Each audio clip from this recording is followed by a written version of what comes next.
Good evening, everyone joined here. Our interesting webinar session will start soon.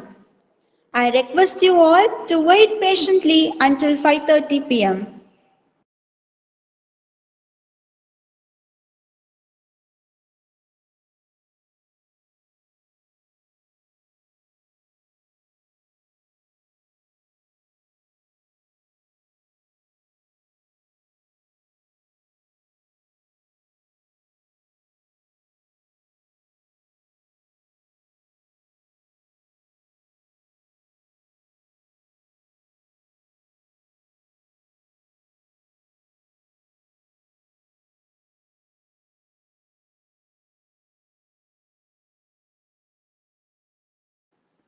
Good evening, everyone joined here. Our interesting webinar session will start soon. I request you all to wait patiently until 5:30 p.m.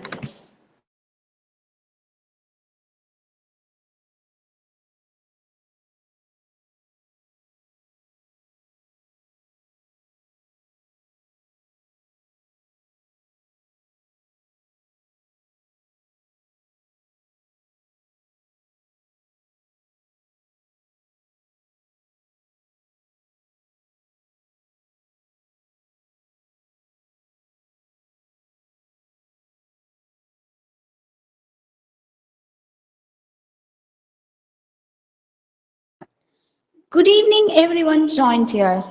Our interesting webinar session will start soon. I request you all to wait patiently until 5:30 p.m.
Good evening, everyone joined here. Our interesting webinar session will start soon within 2 minutes.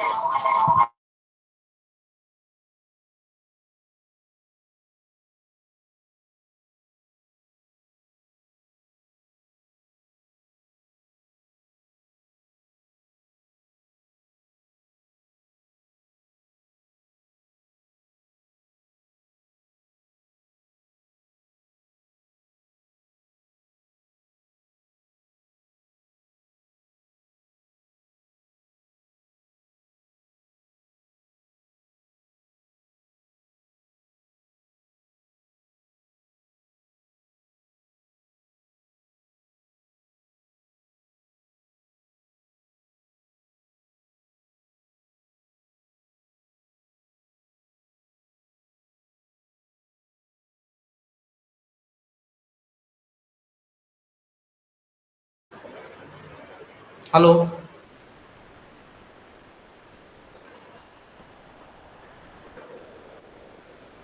Hello, good evening, sir. Good evening, madam. Am I audible, ma'am? Yes, sir. You can try the slideshow, sir. Yeah, once I'll just check.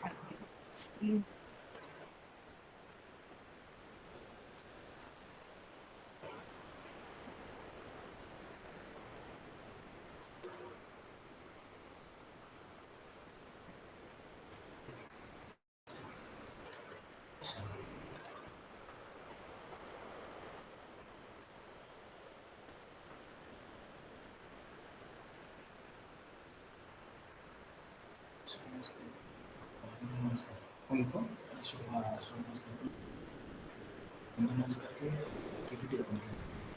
Oh, Homan is Sir, your screen is visible, sir.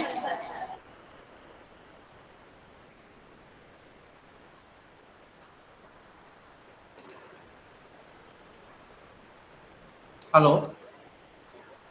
Yes, sir. Am I visible, ma'am? I mean, is it visible? Yes, sir, it's visible. My video is off.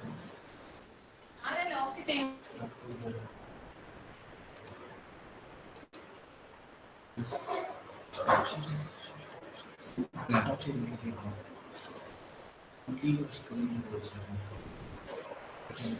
पूरा हो गया.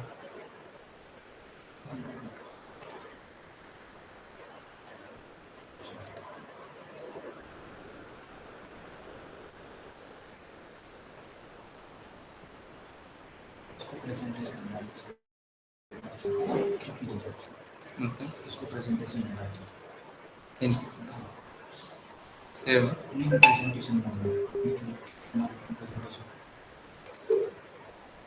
Yes.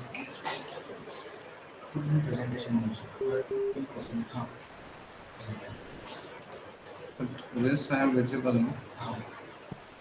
Yes, sir, you are visible.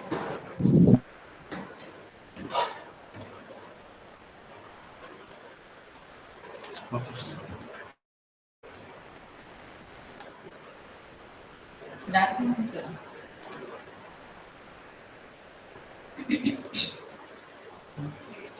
Oh, this one.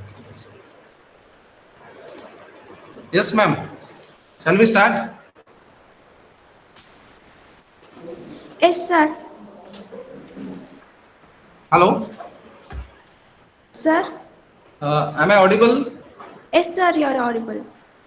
Shall I start? We have some introduction to tell, sir. Sure, ma'am. Sure. Good evening, everyone present here. Let's start our webinar session with a small introduction. The Department of Kriya Sharira, Ayurveda College and Hospital, Coimbatore, is delighted to organize the guest lecture webinar series 2 as a part of the World Health Day 2026 celebration. This academic initiative aims to enrich students and professionals with deeper insights into the integration of Ayurveda and modern science. The webinar titled Bridging Ayurveda and Neuroscience, Decoding the Role of Samanavada in Digestion highlights the significance of classical Ayurvedic principles in understanding physiological process. We are honored to have Dr. Chetan Nimbalkar, Associate Professor and HOD, as the resource person, who will share this expertise and valuable knowledge on this topic. This program serves as a platform for knowledge exchange, encouraging learners to explore the relevance of Ayurveda in contemporary health science. Let's start our session with prayer.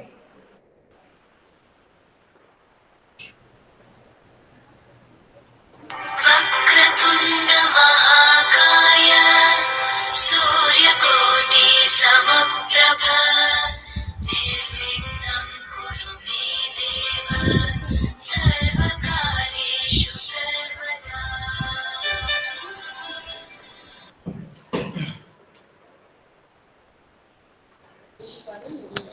Now I invite Ms. Mahima to welcome you all with welcome speech.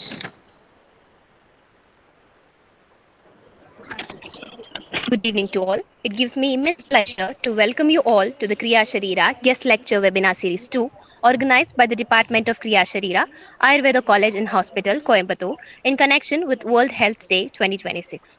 On behalf of our institution, I extend a warm welcome to our esteemed resource person, Dr. Chetan Nimbalkar, Associate Professor and HOD, SBG Ayurvedic Medical College and Hospital, Belagavi. We are grateful for your valuable time and willingness to share your knowledge with us. I also extend my heartfelt welcome to all the faculty members, participants, and students who have joined us today. Your presence makes this program meaningful and successful. Today's topic, decoding the role of Samanavata in digestion, is highly relevant as it bridges traditional Ayurvedic concepts with modern neuroscience. I'm sure this session will provide valuable insights and inspire all of us in our academic and clinical journey. Thank you all for joining us. Wishing you a fruitful and engaging session. Thank you, Ms. Mahima. To officially introduce our guest speaker, I would now like to hand the floor over to Ms. Abhinaya.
Thank you, Ms. Abhinaya.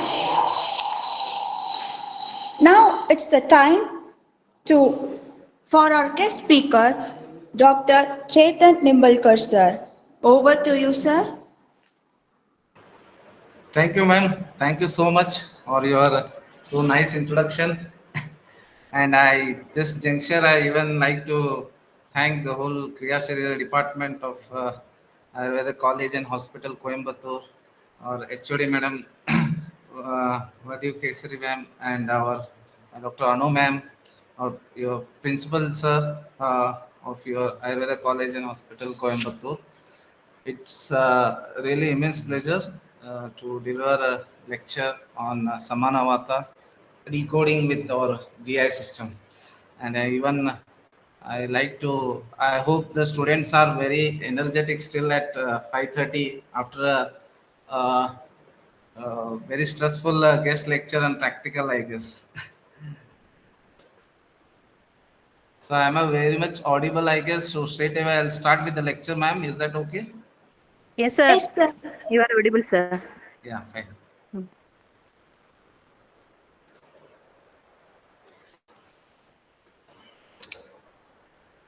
Yes, so starting today's topic, so bridging of Ayurveda and neuroscience, so role of Samanavata in digestion. So what are the starting? We'll start with the learning objectives. Now the new hello, Excuse me, sir. hello. Sorry for interrupting. Your Yes, screen is not visible, sir. one sec.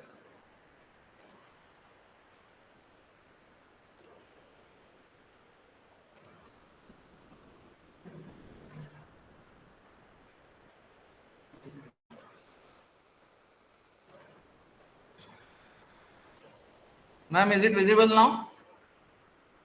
Yes, sir, it's visible. Okay. Thank you, sir. Okay. So yes, with our new teaching methodology, I need to put this slide first, the learning objectives. So what is the, the learning objectives of today? Excuse What me, is that? sir. Yes, Again, your screen stopped, sir. one sec, one sec.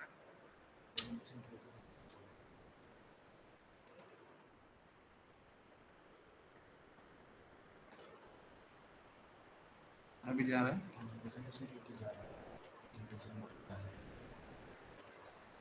this one. I'll do it near itself. Now it's visible, sir.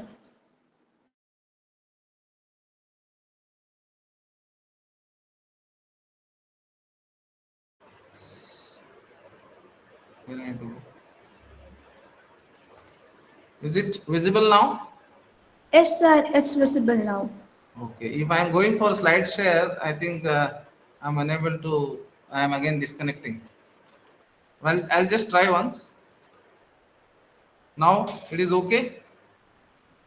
It stopped, sir. That's what. When I'm doing the slide share, now it is visible. No, sir, it's not visible now. The entire screen.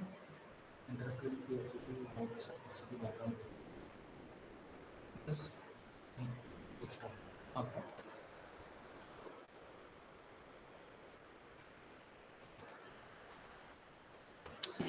It is visible now, sir. Yeah, this way I'll manage, no problem. If I do the slide share, actually there's some problem. Now it is okay, right? Yes, sir, it's okay now. Okay, okay. The first slide, the learning objectives for today's guest lecture, the understanding of Samanavata. So first I'll be dealing with the Ayurvedic view of understanding the Samanavata with our all the classical references, what our Acharyas has quoted. Next, we'll be understanding try to understand this location, karma, and along with its core function. Some of the, again, anatomical correlation we can go through today. Then next, coming to the next topic, we'll correlate after taking the view of Ayurvedic. We'll try to correlate our Samanavata with the modern science. Correlating the things is not actually the right way to understand the science, but still at this thing we need to understand even the other science, try to take the depth knowledge of both the science and give the best in treating our patients. So that is the only reason where I'm trying to correlate with modern science. But Ayurveda, we cannot correlate with the modern science. We need to see the Ayurveda in its own way, but still trying to understand the things with other science and what best we can give to the patient while treating. That is very important. For that reason, it is nowadays it is must to correlate even with the modern science and try to make the patient also understand the concepts of Ayurveda along with their modern science. So it helps in definitely in treating the patient. So next, I have even added few of the clinical aspects. What are the disorders? If there is a vitiation of Samanavata, what might be the disorders, diseases explained in our Acharya, and even we can correlate those diseases with our modern aspects. So that also I have added today. And lastly, at this, I hope all the audience today is of first year BMS. So drugs might not be relevant for them to understand right now, but still I have added few individual single drug which are acting on the Samanavata. So I'll try to keep it very simple. Hopefully those drugs you can understand when you come to the second year, but it is very important to understand for to treat the patient. We need to even go for it. So right now we'll start with understanding the Samanavata, its Utpatti. So Utpatti, we have many meanings of Sama is uniform. It is something which is balance. In Sanskrit, the word samana is equal. So here samana, among all the five vatas, we all the 5 types of vata, samana plays a very, very important role to take care of the digestion system. So samana is balancing the things, equalizing. You can even say it is in the middle part of our body. We can even understand that the roga marga. So here samana is referring to the uniform, balancing, equality. So I hope to the aim of Ayurveda is to balance this Tridosha, Dhatu and Mala. So to get to be in Swasthya Avastha. So to achieve this aim of Ayurveda, among all the 5 Vata, I understand that Samana Vata plays an important role to take all these three, to keep all these 3 things in the uniform level. Samana Vata coordinate with the other 4 types of Vata. They coordinate with the other dosha like Pitta dosha. It coordinate with the other dosha, Kapha dosha, and try to bring the equilibrium in the body. That is what we are going to see today. So that is why our Acharya says the Samana means the uniform, equality, middle, or balancing the air, or the balancing the dosha, we can say. So now even one which uniformly maintains the Agni, that is the most important. The next slide, I'm going to show you the, yes, this is the shloka quoted in the Ashtanga Hridaya Sutra Sthana, 12th chapter, 8th shloka. As it says, Antaha Koshtacharaha Samano Agnehe Samipastaha. Samano Agni Samipastaha. So, and the next line, Samano Nayanat Samanaha. Antaha Koshtacharaha Samano Agnehe Samipastaha. So Samana Vayu is the location. What he is telling is it is near to Agni. Agni Samipastaha. So it is the Samana, the word Sama means equal, balancing, and it is Agni Samipa. So it resides near the Agni, digestive fire. So Samana Vata, you all should understand this. Wherever there is Agni, there is a Samana Vata. So where there is Agni, there is Samana Vata. So it is not only limiting to your GI tract. Today I wanted to even make you understand Samana Vata is not restricted to only GI tract. It is actually covering the whole body and balancing this dosha, dhatu and mala. That is very important, because wherever there is, the Agni is at the dosha level, we have the 13 types of Agni. So Jatragni, Dhatwagni, Bhutagni, all the to stabilize, to bring all the equilibrium and functioning of all the Agnis, Samana Vata plays a very important role. So here in Ashtanga Hridaya, they quote that it Antaha Kosta Charaha, it moves within the Kosta. So Kosta here, you all know that gastrointestinal tract, the whole, right from your mouth till anus, we can understand it as a tract, GI tract. So Antaha Kosta Charaha, Samana Vata is actually moving in the whole GI tract. Agni Samipastaha, it is residing near the digestive fire, that is Agni. So it is near to Agni, it is present in GI tract, the Kosta. Next line, if you can observe, Samano Nayana, Nayanat Samanaha. Samana, Nayanat Samana. It is called as Samana because it leads or it carries all our essence, Sara Bhaga. What we can understand here is Sara Bhaga. Nutrient can we consider the Sara Bhaga.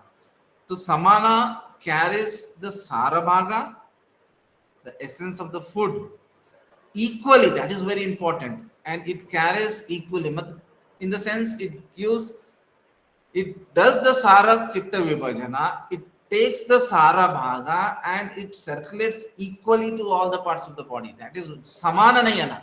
There is where you can understand it is giving the portion, or it plays a very important role, even not only at the Agni, Amashaya level, Pakvashaya level, it is even at the Dhatu and Mala level, because we see the Agni, Dhatu Agni playing an important role in portion of the Dhatu portion Nyaya. So even there it is playing a role to keep the Agni in the Samana Sthiti. So, and it is trying to take the essence, or it is trying to circulate the essence or the Sara Bhaga to all the parts of the body. Definitely, it can't do it alone. It takes the help of the Vyanavayu, it takes the help of the Pranavayu, it takes the help of the Apanavayu, it even coordinate with Pachaka Pitta and Kledaka Kapha. That is what we need to understand today. But the whole central processing, the whole coordinating with all the its dosha, its subtypes, and even the other dosha, Samana Vata play very important role. So hopefully you understood this shloka. Antah koshta charaha samano agni samipastaha samano nayana samanaha. So Samana Vata, it is moving in the GI tract and it is very close to the Agni. Now I'll come to what is the Agni. We need to understand this. Agni Samipasta. Agni here we can understand as Antaragnis. We can correlate to Pittadhara Kala. There you can understand the place Pittadhara Kala already quoted by our Acharyas. It is staying between the Amashaya and Pakvashaya. So here we can understand more important the sthana of Samana Vata is Amashaya and Pakvashaya. In the coming slides, I'll discuss the location. Yes, the sthana, hopefully I am very much audible. Ma'am? Yes, sir, you are audible. Yes, fine. So next we'll go for the understanding of location, the sthana of Samana Vata. So here there is one slide. We need to understand according to different acharyas. But when you see all the acharyas, Charaka, Sushruta, Vagbhattaji, Bhela Samhita, Sharangadra Samhita, if you refer the understanding of location of Samana Vata, according to all the authors, it is very much clear that they are quoting about Antaragni, the Amashaya, and Pakvashaya. So, if you take for Acharyaji, he is telling near Antaragni, Sweda, Dosha, Ambuvahini.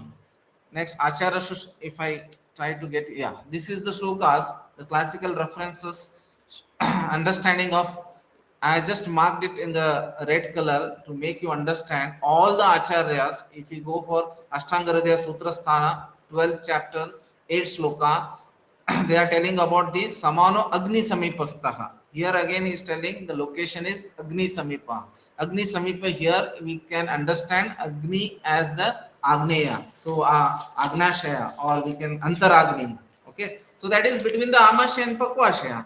And then if you go for the next reference, Ashtanga Hridaya Sangra also, Samano Antaragni Samipastaha, he is clearly quoting that. Then again Sandukshanaha Pakwa Amashaya, so he is clearly quoting again Pakvashaya Amashaya. Then again if you go for Sushruta Samhita, so again he is telling the Kosta. Then if you go for again Charaka Chikitsa Sthana, 28th chapter, he is again telling there Antaragnescha Paswasta Samano Agni Bala Pradam. And I already quoted you what is Antaragni, or we can take as a Shashti Pittadhara Kala. So here is one reference of Sushruta Sharira Sthana, Shashti Pittadhara Ya Chaturvidam Annapanam Amashayat Prachutam Pakwa Amashayo Sthitam. Pakvashayo.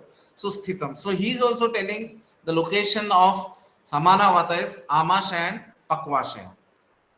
And according to Sushruta, Charaka, Ashtanga Sangraha, Ashtanga Hridaya, and even Bhela Samhita and Sharangadra Samhita, all are quoting as the stomach or the costa, in specifically Amashaya and Pakvashaya. So we need to consider the location of Samana Vata, mainly the core location is Amashaya and Pakvashaya. Again, going further, Charaka Acharya has told even Sweda, Shrotas, Dosha, wherever the dosha is moving, there is actually the Agni, we can understand in that way. So there is a Samana Vata. Again, Ambuvahini. So all the sweat glands, fluid, dosha, wherever these things are traveling, you can see the Samana Vata. core understanding of the location is it is Amashaya and Pakwashaya. Next, we'll going for yes the karma. Now here again I have the quotation of Kosta. So Kosta Chariti, Kosta, what according to Sushruta Samhita, the Sharira Sthana in second chapter, 12th and 13th shloka, he is telling Sthananya Ama Agni Pakwanam Mutrasya Rudirasya Cha Rud Undka Fufusa. So here he is telling Amashaya, Pakwashaya, Mutrashaya, Rudirashaya, Hridaya, Undka, Fufusa. All these things can be considered as the Kosta according to Sushruta. So understanding of the Kosta is not only limiting to the Amasha and Pakwasha, you need to even consider the whole GI tract covering even Yakrit, Rudira. So you can see Yakrit and Pliha. There even the Samanavata plays an important role. Again, Hridaya. That is what I am trying to make you understand. Samanavata is not only limiting to the Jatragni or only to the Amashaya, but it is traveling the whole GIT right from mouth till the anus. It is taking care of the digestion process, communicating, coordinating with all the other doshas. So it plays a very central role in it. It is like a pacemaker of GI system, I can say.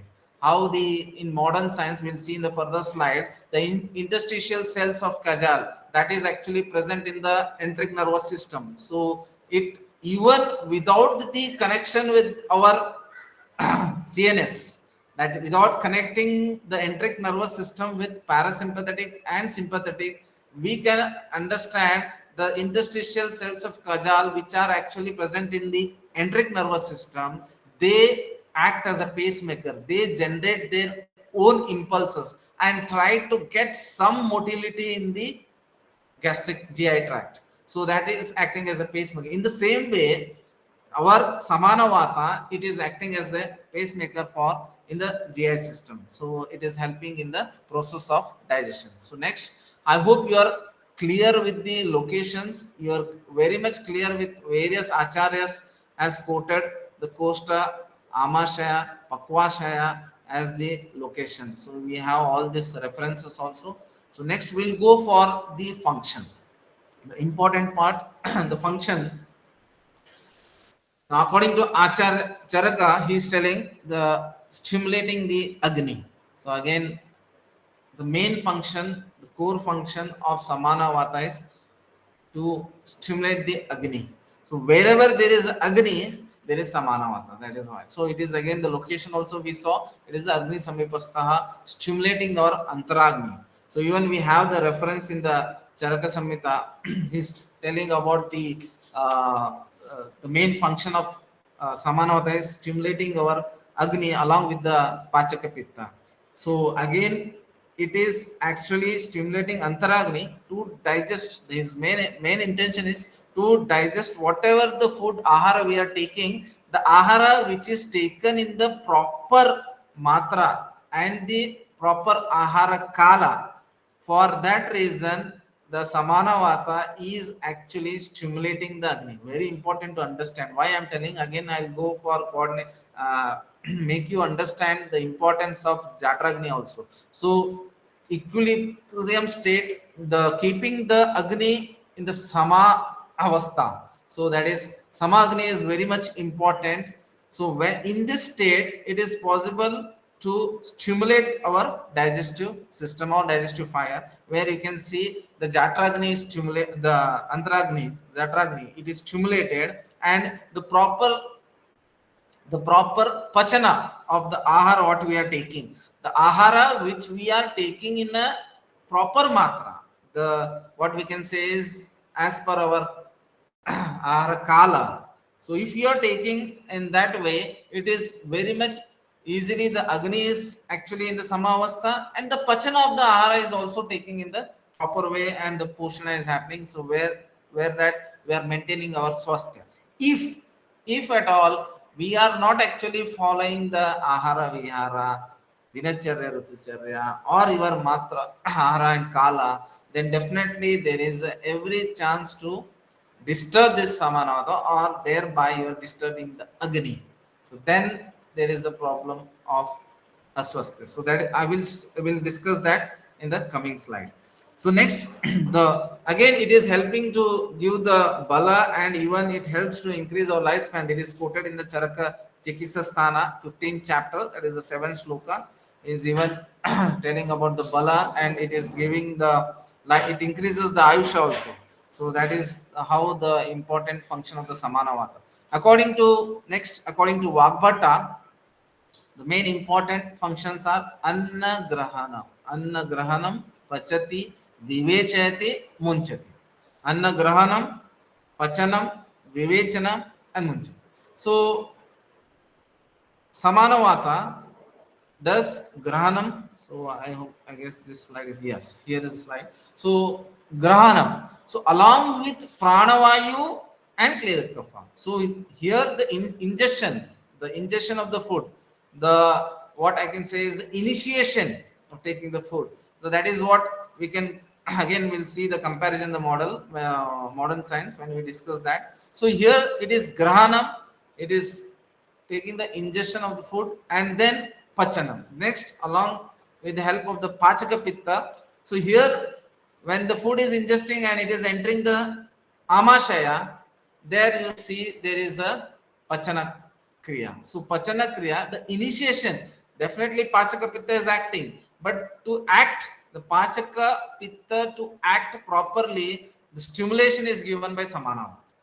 So that's Samanavata play a very important role. Without the stimulation of the Samanavata, I hope the Pachaka Pitta will also, it will be difficult to do its normal karma. So that is why Samanavata play important role in Pachana Kriya. Then obviously we can understand the Pachana Kriya, the location also is Amashaya and Pakvashaya. Grahanam. So the thing is that the food we are ingesting and it is entering into the stomach, ahara getting into the Amashaya, definitely it should be holding for few hours in the stomach. There the role, the function of the Samana Grahanam as explained, right from ingestion it is again entering in the stomach and it is holding for few hours to get properly mixed, and digestion on all the digestive juices should act, the Pachaka Pitta should act there, even it coordinate with the Kledaka Kapha because it should not damage our the gastric wall. So Kledaka Kapha, Pachaka Pitta along with Samanavata first coordinating with the Pranavayu. So that is very important in the in functioning of Grahana Karma. So Grahana Karma is achieved by with the coordination of Pranavayu and Kledaka Kapha. Then coming to the Pachana, again it is initiating and helping the Pachaka Pitta to act on the definitely the Pachaka Pitta, you all know the function. So to act, to do the for Pachaka Pitta to do its work in the normal state, definitely there should be the stimulation from Samanavata. Next, Vivechana. Vivechana here again it is assimilation, or what we can say is it is taking the Sarabhaga, separating the Sarabhaga, proper absorption should be there. Proper absorption should be there. Before that, it is trying to take the Sara and Kitta. So as you all studied the end part of our digestion, the Vata dosha is actually predominant Avastha Paka. First is Madhura Avastha Paka, next is Pitta, next is Amla, then you have the Katu Avastha Paka. In Katu Avastha Paka, Vata dosha playing an important role. So at the level of the intestine, the small intestine, duodenum, there plays an important role of Vivechana. So there definitely with the help of the again Panavata, so and even Vyanavata I can say, it is trying to assimilate, it is trying to segregate the Sara and Kitta Bhaga, and we have the reference in Sushruta also saying that there is Poshaka Bhaga is separated, the Sara Bhaga is separated from the Kitta Bhaga, and then there is a proper absorption is happening. For this reason, Samanavata along with Vyanavata and definitely the last Munchanam, Vivechanam and Munchanam, there plays an important role of Apanavata also. Coordinating with the Apanavata, the Samanavata tries to even expulsion of the feces or the urine. So that is why we can even see the Mutrashaya and Undaka, all those the location quoted by even Sushruta Charakaji. He's telling even this shows the karma expelling the even feces and the urine. So here the mala is actually, so there's comes the importance of excretion of the mala, that is granam, pachanam, vivechanam and munchanam. So here it is even segregating the sara and kitta bhaga. Sara bhaga absorption is happening at the intestine level along with the vyana vayu and even apana vayu play important role, and then even it is excretion,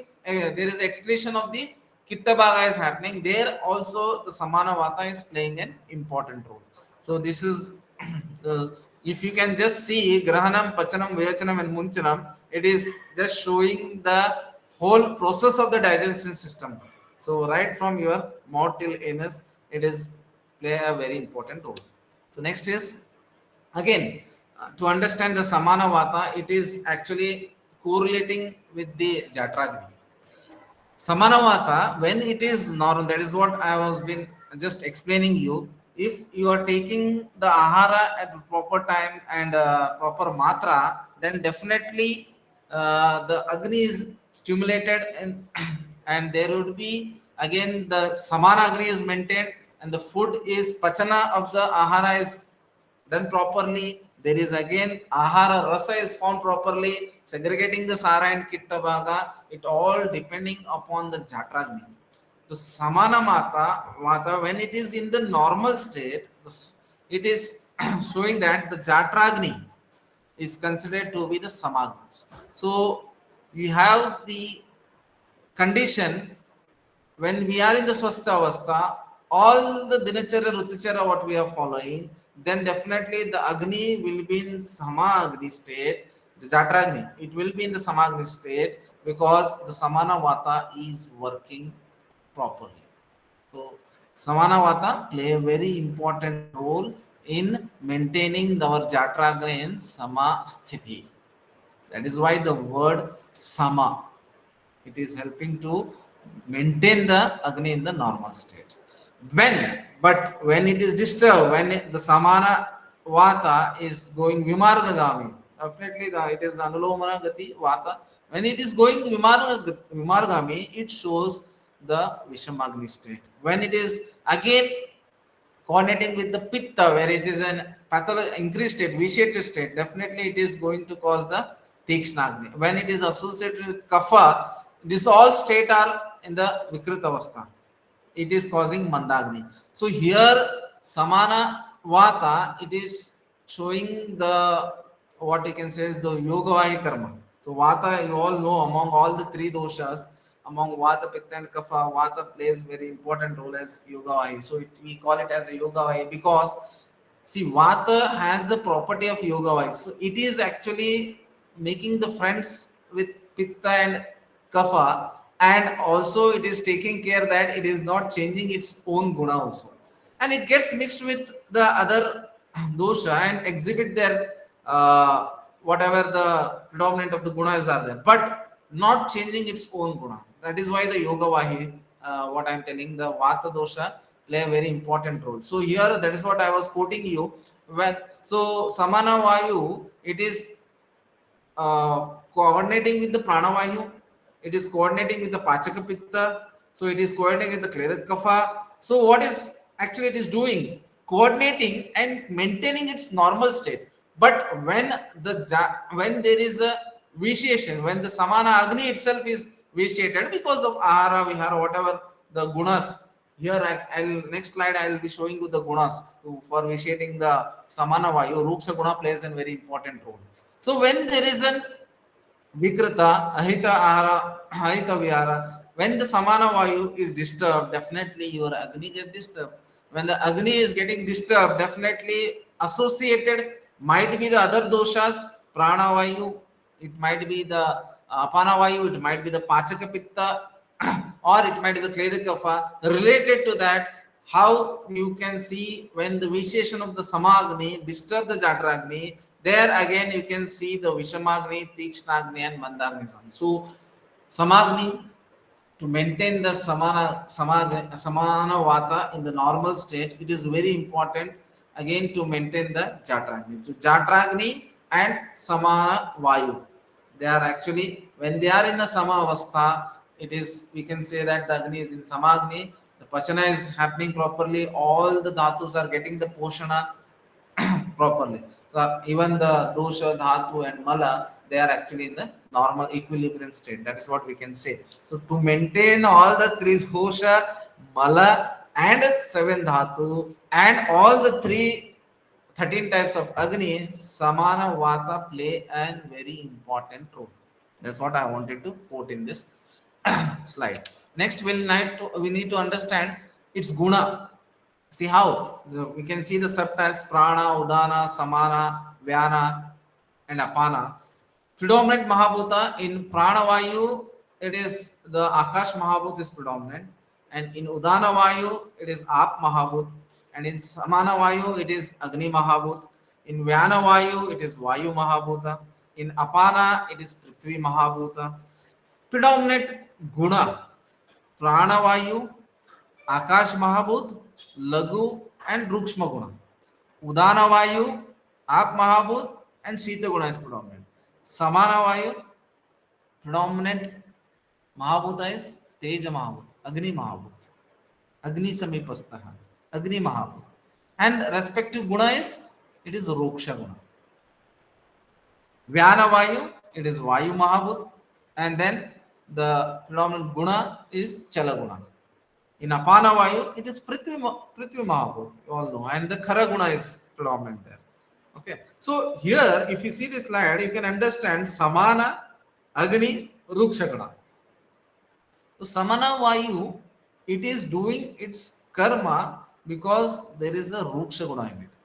Again, when you understand in the digestion system, it is actually coordinating with pachaka pitta. Pachana kriya is happening along with even pachaka pitta. Pachaka pitta, the guna is sasneha, tikshna, ushna, lagu, visram, sarandrava.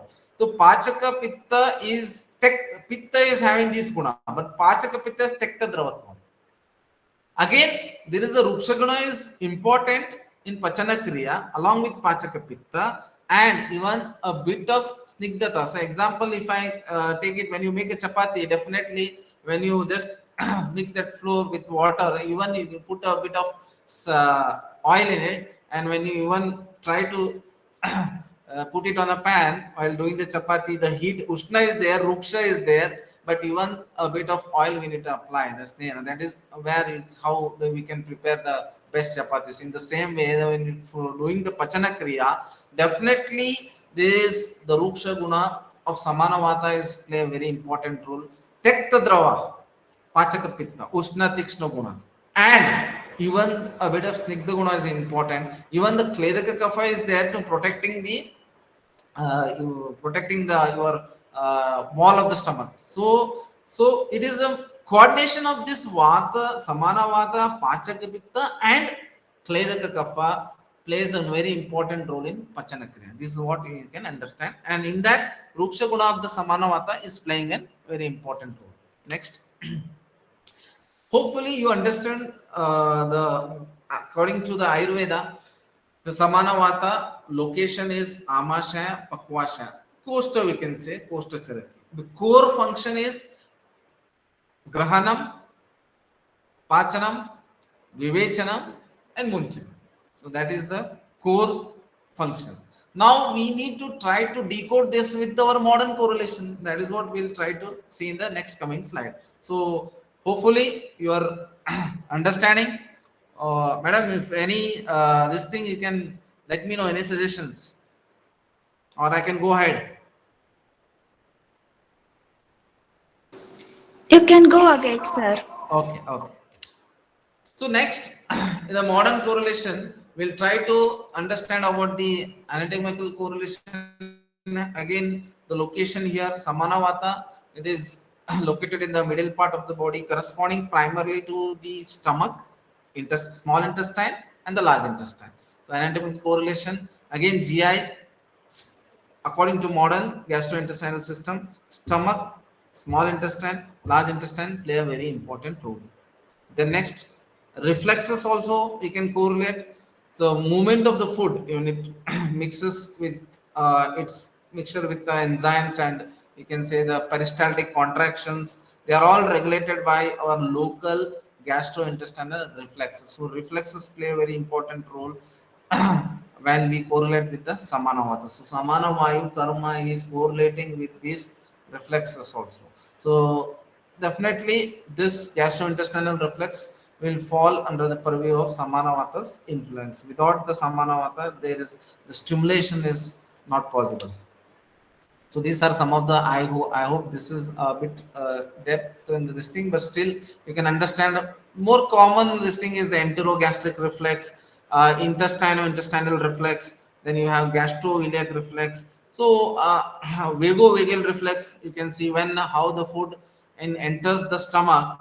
Definitely there is a stimulation, and it is going through the vagus now. Again from the CNS, again it is coming back to the vagal nerve itself. So it is the vagovagal reflex where the stimulation of the vagus nerve, sensory nerves, when the food it is entering the stomach wall, when it touches the wall of the stomach, definitely there is one reflex, or this sensory reflex, it is going through the vagus nerve, we can call it as afferent nerve, and again it is coming back to the efferent nerve.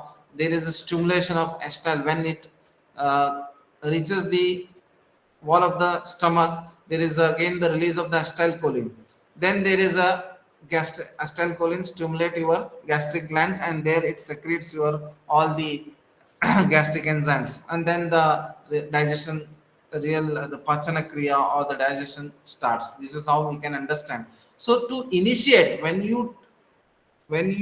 the food entering into the stomach, so definitely there is a mechanical this thing force which is actually touching the wall of the stomach. Here you have the layers of the stomach, you have the mucosal, mucosal, submucosal, then you have the plexus there, you have the enteric nervous system, we can say, or you have the orbax plexus, you have the mesonar plexus. So mesonar or main we can say the other name, submucous or the, or I'll show you in the next slide. So this enteric nervous system playing a very important role. There is a stimulation of this local main plexus as soon as the food touches the, or when it enters the stomach, it is actually stimulating this mantric reflex, or there again the local mantric reflex is stimulated, and the message is again passed to the from the vagus nerve, it is going to the CNS. Then again the efferent, the motor response is coming, and then there is a command that you need to again stimulate the acetylcholine, and then there how the gastric secretions are start. We can compare it to the next. I'll show the slide where we can compare this to the gastric secretions. So the gastric secretions can be directly compared to the samana vata. So here even we can understand the GI motility. So mixing, segmentation, peristalsis movement, clearing, the emptying, the retrograde motility, repulsion, regurgitation. So these all things again you can compare to your samana vata. So here GI motility, when you try to understand the samana vata, it is again the rupsha guna, again with the help of the other vayu, might be vyana vayu, prana vayu, and apana vayu. So here when there is, you can compare to an enteric nervous system. When the food is actually entering into the stomach, then you can see this, what we can say is the reflexes, vagovagal reflex or all this the gastric secretion starts. But even though if there is, before even the food is entering into the stomach, there is always a movement of the smooth muscles of this stomach or GI tract, we can say. The smooth muscles throughout our GI tract, it shows certain oscillatory contraction, what we can call it as the slow waves, we can say as the slow waves, where you have the what I can say is not an action potential. It is very depth of this knowledge, but still you can understand there is always a rhythmic electrical activity which is going into the GI tract, which is happening in the GI tract. There is always an electrical activity. Might be the and the ions. There is a calcium influx. There is a potassium deflux. Because of this calcium sodium influx, and there is always a potassium influx deflux is going on throughout, even the absence of the food. There you can see the slow waves is generated, but it is not an action potential, it is not the real contraction. This slow, what you can say is the waves which is created by the smooth muscles, this is actually helping in the mix. This can be correlated to the functioning of the samana. That is what I wanted to highlight here. The smooth muscles, where you can see it is generating the slow waves, but it is not actually the action potential, where you can see the later when there is a stimulation, when there is entering of the food, there is a stimulation of the hormones or the neural stimulation, then you can see there is a contraction of the smooth muscles. There you can see the action potential is generating. So before that, there is always a smooth muscles which is actually generating the slow waves. This we can compare to the samana vata. And then there is, again, see here you can understand it is very slow in the stomach. This contraction, oscillatory contraction, it is very slow in the stomach. It is about 3 minutes. So there is a 3 waves per minute. There is a 3 waves per minute. Duodenum, it is 12 waves per minute. And again, I think in the ileum, it is 9 waves per minute. So here in the stomach, it is exhibiting very slow, because grahanam and pachanam, main important thing, this is the holding of the food. Maximum time it is happening in the stomach, and even the mixing should be very much proper before it converts into the chyme.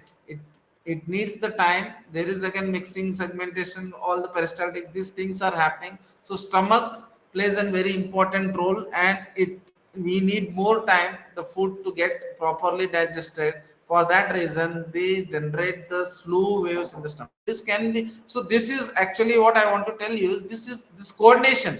The stomach is exhibiting the slow waves. It is generating 3 waves per minute. Duodenum is generating 12. So this, and ileum, it is generating 9 waves per, all these things. And when there is a more food is coming, entering into the stomach, then you can see the action potential is generated. There is more contraction, relaxation is happening. And when the food is entering, the chyme is entering into the small intestine, after the food is getting digested completely in the stomach, then it is converted into chyme. Chyme is entering into the small intestine. At this level, the secretion of the secretion in the stomach should slow down, the motility should slow down. All this, the different variation in the creating the slow waves, creating the chronic contractions, phasic contraction, along with the stimulation of the hormones, stimulation of the even hormones and enzymes,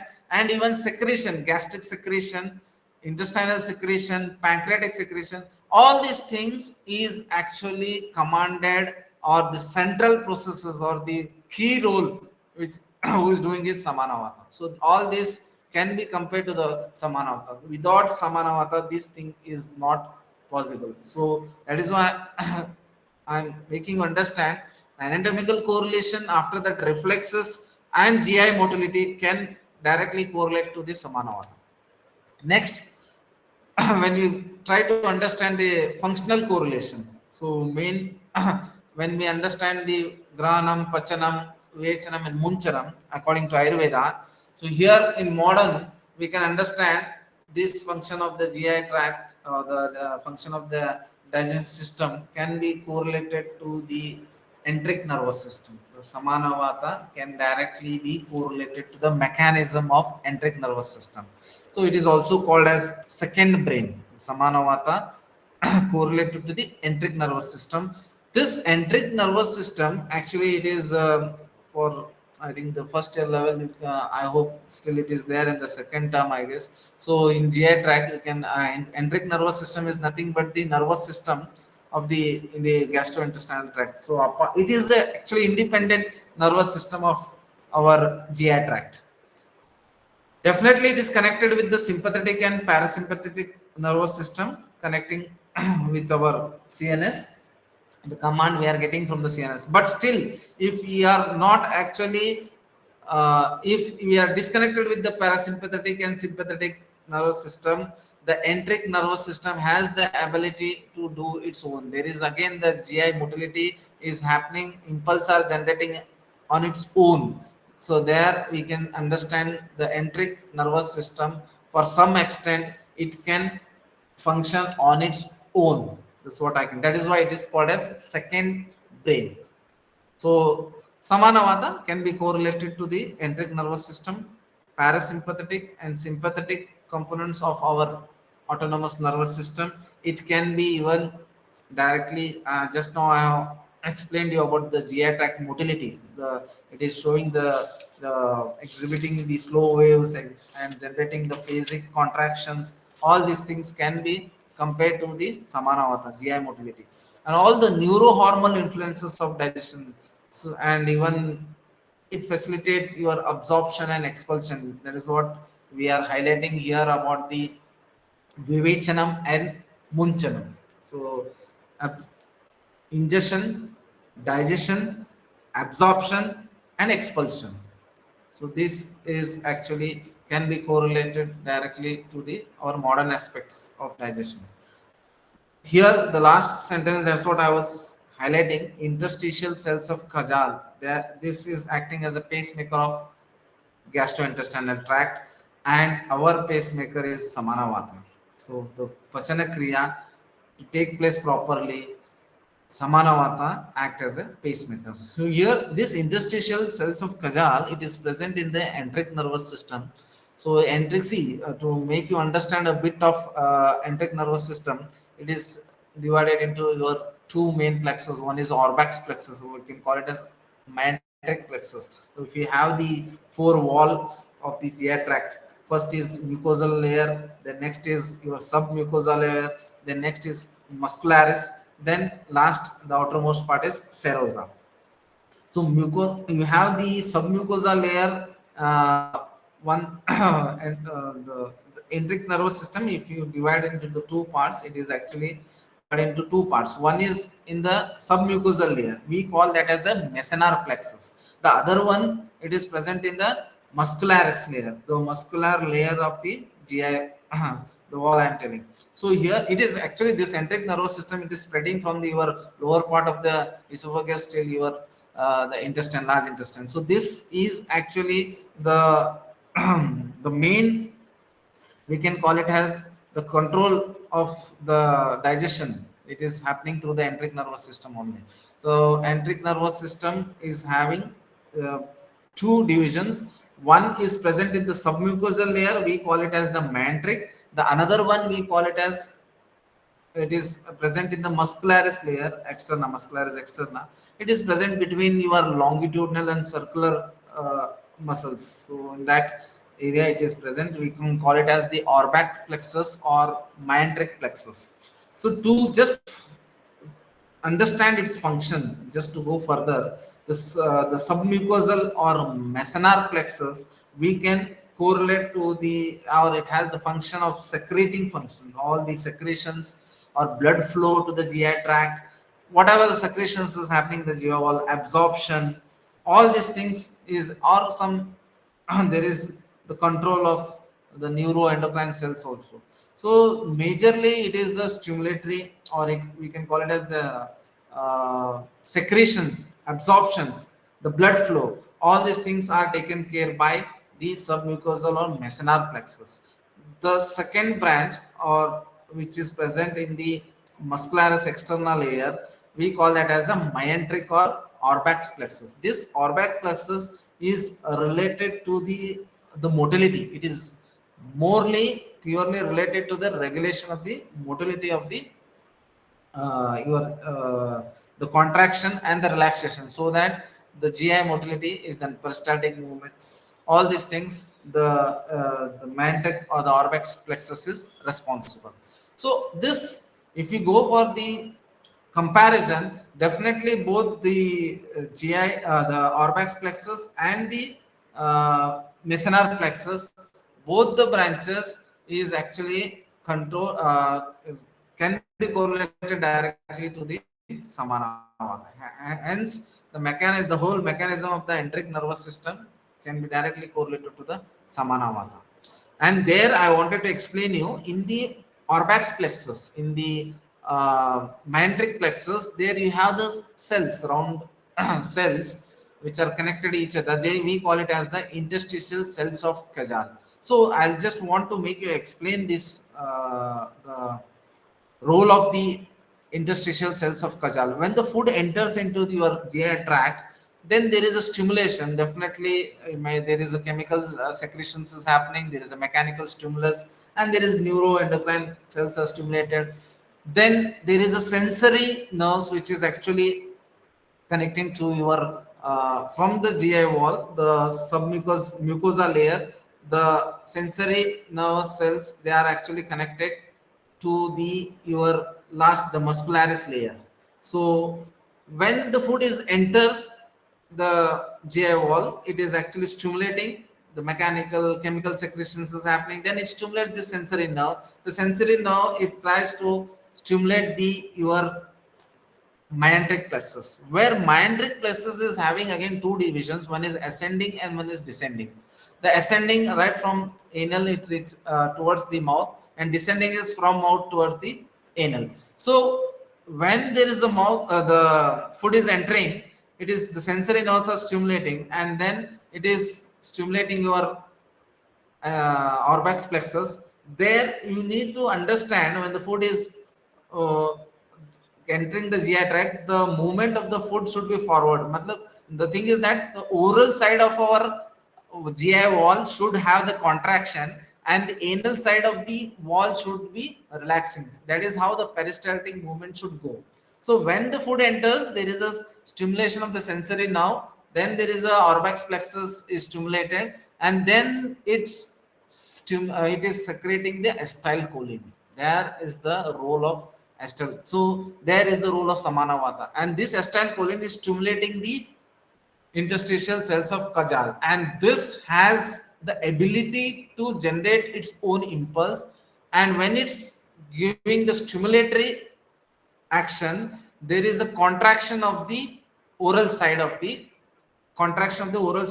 GI, and then at the same time, even the one more descending branch of the orbex plexus, the descending branch of the mandric plexus, there is a stimulation, and it is secreting certain nitric oxide and even VIP, vasoactive intestinal peptide. These hormones are secreted, and these hormones does the inhibition action. So what is happening in the anal side, the inhibitory action is happening. That is why the GI wall is relaxed. So one side is happening contraction, the other side is relaxed. Again, the food is moving forward. Again, there is one more stimulation, the sensory nerve stimulating the orbex plexus, both ascending and descending. Again, there is a interstitial cells of Kajal is stimulating. The oral side is contraction. There is a contraction, and the anal side is there is a relaxation. This is how the food is moving, propulsive movement is happening.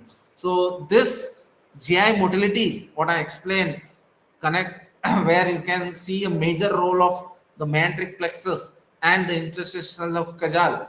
This can be directly correlated to the Samanavata. So that is how we need to understand. So this Grahanam, the Ayurvedic, the functions of Samanavata, Grahanam, Pachanam, Vivechanam, Munchanam. So Grahanam can be correlated to the reception, the ingestion and the holding of the food. Pachanam, the digestion, the stimulating the digestive fire, and Vivechanam, separating the Sara nutrient from its residue. Munchanam, the propulsion, the movements of the GI products. So whatever the later the absorption and the expulsion is happening. So all the four core function of the samana vata can be directly correlated to the ingestion, digestion, then you have the separation, absorption, and then there is a propulsion or expulsion. Next, if we go further, yes, now there is again annam grahanam, there is a ingestion of the food. So here we need to understand, I'll go slide by slide. Yes, the four core functions of the samana vata we try to correlate with the modern aspect step by step. We need to understand this annam grahanam. So here the ingestion of the bolus of the, so that is how we can understand the food bolus is entering into the, you have the various swallowing deglutition. It can be compared to the swallowing process or deglutition. You have voluntary, you have again involuntary pharyngeal stage, then you have the esophageal stage. All these things can be directly compared to the grahanam. So annam grahanati. So it can be compared to the your all this swallowing or deglutition reflex. So here the mechanism and the nervous control, the transition from the solid bolus, it is now getting into the semi-liquid state. So it is gets into the till it enters your stomach, and then grahanam, it is annam grahanam. So here we can understand the fundus and the stomach of the body of the stomach. It is relaxing first to receive the food without increasing any pressure. So vagal reflex, before it is actually stimulated, we can understand the receiving of the, here we can understand receiving, capturing. This is the grahanam, the receptive relaxation of the stomach.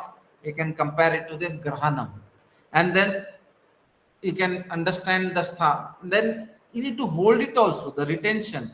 First ingestion is happening, there is the coordination with the pranavayu. The samana vata is coordinating with the pranavayu, so that is correlated to the deglutition or the swallowing. You know the functions of the pranavayu there.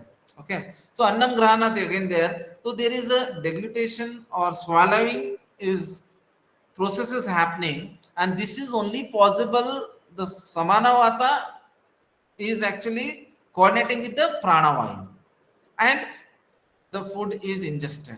Then when it is getting into the stomach, it's having the receptive relaxation of the stomach. The fundus and the body should receive it, relaxation. This is actually the grahanam. This again, the samana vata is playing an important role to, again, see, that is what I am telling, coordinate the central it is like a self-control. It is the pacemaker. Wherever you need the pace, it tries to give the pace, and wherever we need to slow down, it has the inhibition effect. Now when the food is entering, there is a relaxation, and it should be actually there. You can understand the shita guna is acting here. That is very important. When it is acting with the chala or pranavayu, the ingestion, the chala guna is predominant, and when it is getting into the stomach, the shita guna is playing an important role. Again, the kledaka kapha is there, and it is holding. So, but it is not leaving its ruksha guna for the pachana. This is very, that is what it is also acting as a yoga vahi by coordinating with the subdoshas and the other doshas. So when it is getting into the stomach, now the food is entered, there is a grahanam is happening. Says the shita guna play a very important role to keep the food for some time, and retention, what you call is the holding. Okay, so in modern we can compare the stomach, it is acting as a storage can, the dumping. Okay, so this actually the reservoir, the grahanam, receptive relaxation can be compared to the grahanam. Okay, so again, the here we have the pyloric sphincter which is remain closed, that are constricted to ensure that the food is not actually entering into the duodenum before it is properly mixed and properly processed by the chemical processing. So many gastric secretions are happening. It is actually processed with many of the enzymes, and then it is getting into converting into the bolus is converting into the chyme. To convert this bolus into the chyme, many chemical processes should be happening. So here the main role is Pachaka Pitta, all the gastric enzymes, HCl, okay, gastrin, all these things are playing an important role. To happen this, Samana Vata is playing an important role here. So next function is Pachanam. So here you can understand the modern aspects. We have the salivary amylase. Ayurvedic part is the Bodhaka Kapha. Samana Vata receives the signal. It is receiving the signal from Pranavata, initiating the downward. That is what it is coordinating with the Pranavata, and Bodhaka Kapha is playing an important role in initially. We can understand the salivary amylase. This playing even in the modern we have the various metabolism, carbohydrate, protein, and fat in the various stages. The same way, here you can understand the Bodhaka Kapha playing an important role. That is what the Madhura Avastha Paka play important role. Again, coordinating with the Bodhaka Kapha, then Pranavayu, and doing its Pachana Kriya. The next is you can correlate with the gastric secretion. There's SCL secretion, the Pachaka Pitta, then the SCL converting the pepsin into pepsinogen. Again, there is a role of Pachaka Pitta, pancreatic enzymes. Again, the role of Pachaka, but to stimulate, to secrete this HCl, pepsinogen, pancreatic enzymes, the secretion of the bile from the liver, that is Yakrit and Pliha. That's what even we have seen the location of the Samanavata in Yakrit and Pliha also. Then, so all these things, they can be correlated with the Pachaka Pitta, but to happen this, to do, for doing the digestion or to do the Pachana Kriya, definitely the stimulation is very important to secrete these gastric enzymes. So even if you can compare to our modern secretions, you have the gastric phase, intestinal phase, all these things can fit the phases of the gastric secretions. So you have the conditioned reflex, unconditioned reflex, and then you have the what we can say the intestinal secretions. So as soon as the food is actually touching the wall of the stomach, there you can see there is a vagovagal reflex, neurohormonal reflex. Then there is a secretion of the gastric juice and from the gastric glands. So to release this gastric glands, what I meant to say is to release this, definitely there should be this vagal reflex stimulation. There should be the stimulation of acetylcholine. There should be a stimulation to the gastric glands to release the gastric juices. So this stimulation is done by Samanavata. After that, there is a secretion of the gastric juices, enzymes, HCl, converting of the pepsinogen. All these things, it is done by the Pachaka Pitta. To happen this, the Samanavata play a very important role. The stimulation is a very important thing that is they play an important role for digestion process. And that is done by the Samanavata. All your cephalic space. See, when you see the food, when you just see, I'll just explain in the coming slide those things, and that can be the phases of gastric secretion can be compared to the Samanavata. So here, I hope you can understand this. For any secretions, and that should be acting in the pachana, the digestion process. To happen this, the stimulation is very important. All these stimulations is done by the Samanavata. The modern correlation you can understand the stimulations like you can say the protein diet when it is there is a distension of the stomach, gastrin, it is relapsing the. I hope this is a depth, but still you can in general you can understand to stimulate the gastric secretions, enzymes, the required for the digestion, all those factors, it is only done by the Samanavata. The next is Vivechanam, intestinal physiology. So here Vivechanam, here you can understand the discrimination, whatever the selective absorption. Here I hope in Vivechanam you can understand the process of the active transport mechanism.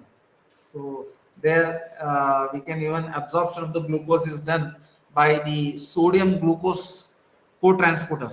So absorption of the protein by the sodium amino acid co-transporter, absorption of the calcium by again all these things you can understand there is a selective absorption. So that is what the modern science is telling, the selective absorption. This can be correlated to the again the act of the Samanavata, but along here we need to understand the Apanavata and Vyanavata also playing a role here. So there is the Bhutagni level, you can understand the Samanavata, Agni, Bhutagni is playing a role here. That is how the absorption process is happening. That is why I told you Samanavata don't restrict to only stomach. It is whole GI tract and even furthermore how it is happening, ingestion, digestion, absorption, and the nutrient is getting into the dosha. The dhatu poshana is also happening at their level. Also, there is an agni. We call it as the dhatuvagni, and there also the process where there is agni, there is a samana agni along, but it does its karma along with the other dhatus. There again, the poshana, it is the nutrient is reaching to the various dhatus, all the parts of the body, all the metabolic activities is done by Samanavata only, but with the help of the Vyanavayu there. So this is very important to understand. Next is the again here selective absorption. Again there is a intestinal mucosa to transport these specific ions. This is the ability of this intestinal mucosa to transport the specific ions, glucose, amino acid, while blocking the other toxins. So Kitta Bhaga, where the Sara and Kitta Bhaga is, that's what we can understand here. So Sara, the Poshana Bhaga is getting separated by Kitta Bhaga. Toxins, Ama, the Kitta Bhaga, making sure it is not actually absorbed and it is going out as a Mala. That is what we can correlate directly to the absorption process or Vivechanam. The Sara Bhaga is can be correlated to your essence or the chyle, and there is a breakdown of the macromolecules. So breakdown, the final, I think we can understand there is a brushes enzymes which is present in the villi. The final breakdown where the disaccharides is converted into monosaccharides. That is actually happening in the villi. So if I am not wrong, I think brush enzymes are responsible. So this action can be correlated to the Samanavata separation. The Sara Bhaga is getting absorbed and leaving behind the Kitta Bhaga. So Kitta is again the metabolic waste, and that cannot be, is not absorbed, and it is pushed towards the large intestine. So this is the Vivechanam. The segmentation, again the membrane digestion, all these things. So here Vivechanam, even as the selective absorption is happening, and there is a proper absorption at the what the breakdown of the smallest unit, the disaccharides into monosaccharides, and getting absorbed. So here, if I'm not wrong, I think the brush enzymes play an important role where there is a selective absorption is taking place, and that is how we can correlate this action also by the Samanavata. Munchanam. There is a gastric emptying and the propulsion. So to again there is a coordination of relaxation of the pyloric sphincter and there is a contraction of the antrum. This mechanism helps in your gastric emptying and the propulsion to move forward. There is a munchanam. There is again the peristaltic movement, anulomana gati, all can be correlated to the empty gastric emptying and propulsion. So again the last part you can even understand the expulsion of the feces. So they can compare it to the defecation reflex, micturition reflex can directly compare to the Samanavata, and then it can be done only with the coordination of Apana Vayu. Please don't misunderstand this. Okay, so because we can understand the Apana Vayu is the main function of the Apana Vayu is Nishkramana Kriya. So that can be done only when Samana Vayu is coordinating initially. That is how you need to understand. This one is Grahanam, Panchanam, Vivechanam, and Munchanam. So here there's the diagram of the enteric nervous system. This is what I was explaining. The orbex plexus and mandric plexus. I hope in the second term we will be learning in detail about this. Okay, this is the Samana Vata where we can compare it to the gastric phases. And so we have the cephalic phase, gastric phase, and so when there is actually, when you just, the secretion of the enzymes in the stomach, when you just see the food, when you just think all the sense organs, when you are not putting the food into the mouth, that can condition, we call it as conditioned reflex. That is called as first cephalic phase. When you just see the food, smell it, see it, think it, you can understand there is something, the sensory, the sense organs, all the sense organs, it is actually giving the stimulus, directly sending the stimulus sensory message to the cerebral cortex. From there, there is a vagus nerve stimulated, and then the message is coming to the wall of the stomach, saying that there is something urge, and that how the first gastric juice starts secreting at that stage itself. This response, the sensory nerve is actually getting the message to the cerebral cortex. This is actually the pranavayu, Vyanavayu and Samanavata. And when the message is giving to the wall of the stomach, there is a vagal stimulus to the wall of the stomach, and there is a acetylcholine is released. There the Samanavata is now coordinating along with Pranavayu and Vyanavayu and understanding, oh, now this is the condition, I need to keep it ready. So the gastric juices are secreting, and then it is coordinating with the Pachaka Pitta. There again, Bodhaka Kapha is playing important role. It is acting as a Yogavahi, the central processor. Then it is keeping it ready to process the food. The one more is cephalic phase. When you just keep the food in the mouth, unconditioned reflex we can call it as. The taste buds, receptors, the taste buds in the mouth, the receptors, they stimulate, and through the vagal nerve only, it is going through the efferent nerve and going to the hypothalamus. From there, it is sending a message, okay, now the food is in the mouth, we need to keep it ready for digestion. Then the efferent nerve, again the vagus nerve stimulation is coming to the wall of the stomach, and then there is a secretion of the juices happening. This is also directly correlated to the Samanavata. So again, then second phase is gastric phase. We have the nervous and the hormonal, both the reflex here. The bolus in the stomach, the mechanical, when it is actually touching the wall of the stomach, there is a distension of the stomach. As soon as the bolus it reaches the stomach, there is a distension of the stomach. Then there is a mechanical stimulation to the wall, the gastric mucosa. And then when there is a stimulation to the gastric mucosa, definitely the local mandric reflex, I told you, it is stimulated. From there again, it sends the message. Then you can see the local mandric reflex, vagovagal reflex, they are playing, impulses are carried. Then there is a stimulation of the gastric secretion. So my local mandric reflex, vagovagal reflex can directly correlate it to the Samanavata. Then coming to I'm again making a point, Samanavata alone can't perform these functions. Definitely it is coordinating with the other subdoshas and doshas, other doshas. It might be even Pitta and Kapha. Intestinal phase, again last phase, after the food, chyme, it enters when the final stage of the digestion is done, and then the chyme is entering, converted into chyme in the stomach, and then chyme is entering into the intestine. At that stage also, you can now see the gastric motility should be reduced, but there is some still amount of secretion is happening in the initial stage of the intestinal stage. Later the inhibition should be there. So when the chyme enters in the intestine, now the stomach is empty, so initial stage it should actually still it is processing certain secretion like gastrin, and then there is a stimulation, we can call it as, this is actually the enterogastric reflex. So from that, what happens, the gastrin through the blood, it is reaching the stomach, and there is a stimulation of gastric secretion.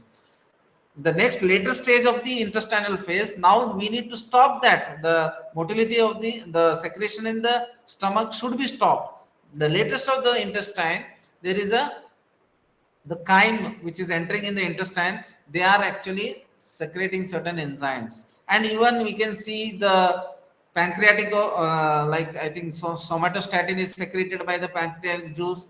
And there are some secretions like secretin, VIP, GIP, gastrointestinal peptide, cholecystokinin. All these things are called as inhibitory. Now here you can clearly understand how the Samanavata is trying to control it. When there is a stimulation, when there is a more food in the stomach, it is giving the stimulatory, more gastric juice are secreted. Pachaka Pitta is acting very much actively there. But when it is in the entering into the intestine, it is controlling its contractions, it is controlling its motility. Now there it is generating the slow waves, and then the secretions is stopped. This control is done by Samanavata. So that is how we can compare the cephalic phase, gastric phase, and intestinal phase. All these then can be even directly compared to the. So to make you more under clear, the cephalic phase is coordinating with your pranavayu. The samanavayu is taking care of these things, but the cephalic phase is coordinated with the pranavayu. The gastric phase, you can understand the Vyana is also playing a role here along with the a bit of pranavayu, pachake pitta, kledak kapha. Intestinal, again there is samanavayu along with the apanavayu there. So this how we can correlate the all the three phases of gastric secretions. Again, important the gut brain axis. To enteric nervous system, we can correlate to the Samanavayu, where you can see the gut brain axis play a important. You have the again the gut microbe also is one of the I can say is we can correlate to the Jatragni. If your gut microbe, the gut microbe is nothing but the the microbe, the bacterial flora. Okay, the you can say is microorganism. It might maximum 60% of bacteria is there. We have many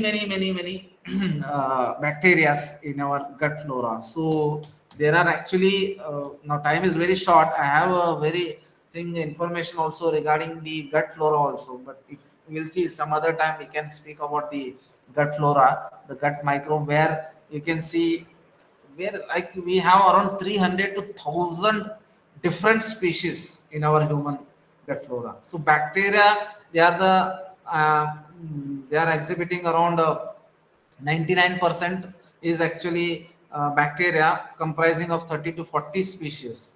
So this dry mass of the feces is there, no? That is also is actually contributing the bacteria. 60% our gut flora is of bacteria, and you have some again the virus also there. So human gut microbe, they are around have around uh, more, I think many different microorganisms. So with different species. So why I wanted to highlight this is the in intestine the gut flora is actually even we try to understand this gut flora. What is the role of this? It is trying to take our it helps in the immune system. It is actually even acting as a defense mechanism, and it is helping for certain absorptions, and it is also acting on some drug metabolism, this bacterial flora. And this can be correlated to our Jatragni directly. So when there is a Samagni is there, the Jatragni is in the state of Samagni, the Samanavata is working properly, your gut flora, the gut microbe is in the best state, and you have the best digestion is happening, and then the nutrient is absorbed in the maximum what we can say the maximum nutrient are absorbed, and the expulsion is proper.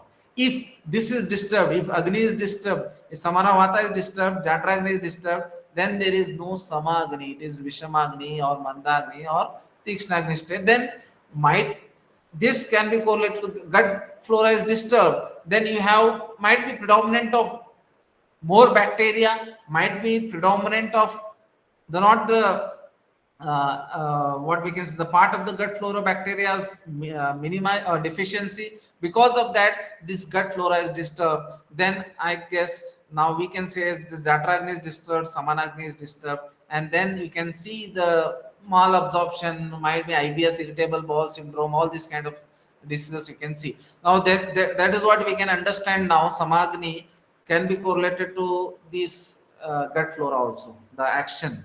So now here gut brain axis is this actually it is axis which is biochemical signaling that takes place between the intestinal tract, and it has the direct connection with the GIT and the central nervous system. This is what I can say you. So at this level you can understand it has the connection direct with the GIT and the central nervous system, and that is how it connected with the vagal nerve itself, the enteric nervous system, vagal nerve, and gut microbiota. Gut microbiota. So this gut microbiota, vagus nerve, enteric nervous system connected to our brain. So whenever there is a, you can even understand in a more this thing connecting to the Ayurveda, the pranavata can be the brain end, because it is you can even see the location, the pranavata, right? So here the pranavata governs the central nervous system, the sensory reception, okay, of the mind. If you are happy mood, if you are not in stress mode, it is acting properly, and there is a top down signaling is giving the and controlling the neural, what initial neural signals is correct. And then next is it is coordinated with the samana vata, where you have the main gut, where the enteric nervous system. When the pranavayu is working properly, you are not in a stressful mode, the vagus stimulation is proper, enteric nervous system is stimulated properly, there is a proper contraction, there is proper secretions of the hormones and enzymes are happening, there is a proper digestion is happening along with the proper gut motility. When you are in the, and it is actually even related to your ANS, okay, sympathetic and parasympathetic nervous system. So you have a fight and flight reflex. When you are in the stress or in a war, definitely you don't want to have a food and get digested, so there the GI motility decreases. So there the samana vata is controlling this. So when you are stressful, this thing, you can understand there is no more of GI motility there. So this is how the gut brain axis work. So definitely the vascular blood, the blood flow, all the energy, it should go towards your muscles, musculoskeletal system, I guess, because when you are in the war, you don't want the digestion, GI motility to go fast. So all those blood circulation should is actually going towards the skeletal musculoskeletal system, and their GI motility slow downs. This is how the gut brain axis work. So even the apana vata also having a role in this gut brain axis. So it is the downward, the elimination. So it should be, see that there should not be a back pressure disturbing the vata. So there is a proper elimination is also happening. So when you are in the stressful, definitely you can see there is a motility is less. You can even understand there is a disturbed vata, samana vata, and then there is even the constipation, what we can see. So this kind of situation you can understand when you are in the stressful, the GI motility is not proper. So coming to the last part, the clinical, I'll just wind up in another 5-10 minutes. The clinical aspect.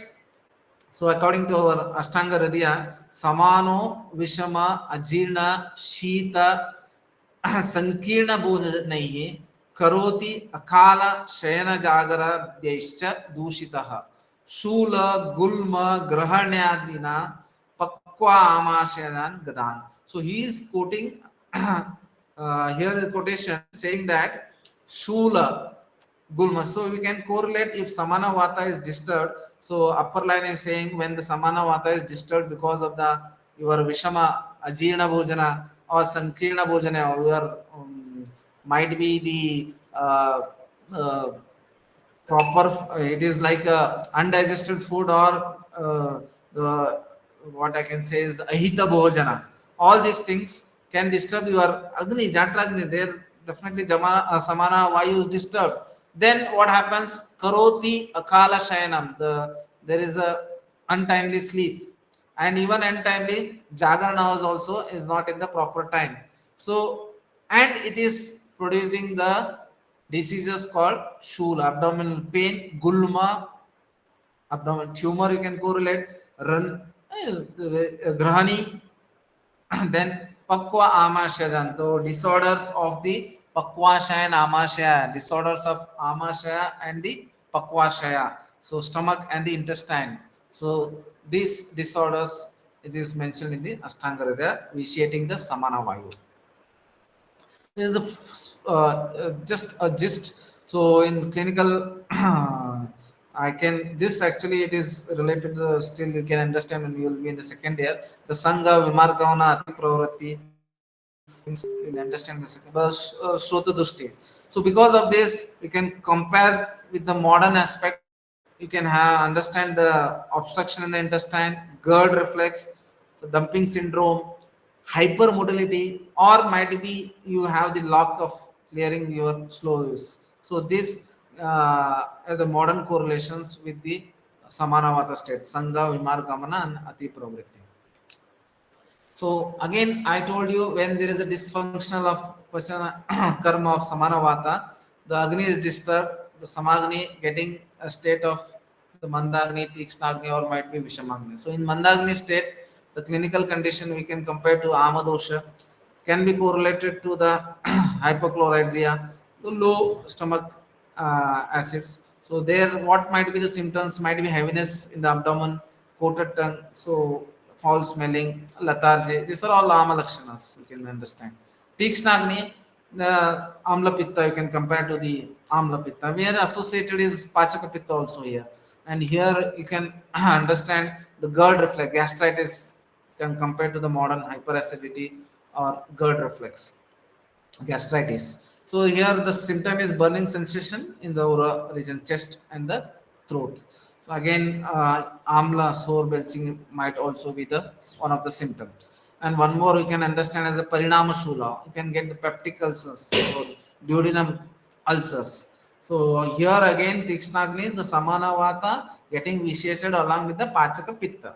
So when you try to understand, your treatment becomes very easy. So when there is a cases of GERD, gastritis, Amla Pitta, or we can call it as the Parinama Shula, try to understand which type of Vata is disturbed along with which type of Pitta, and along with which is the Guna which is disturbed, so that it helps in the treatment. Now it is very too early to when you get into the final year, I think the concepts will be clear, but keep these things in your mind so that it helps in for your future.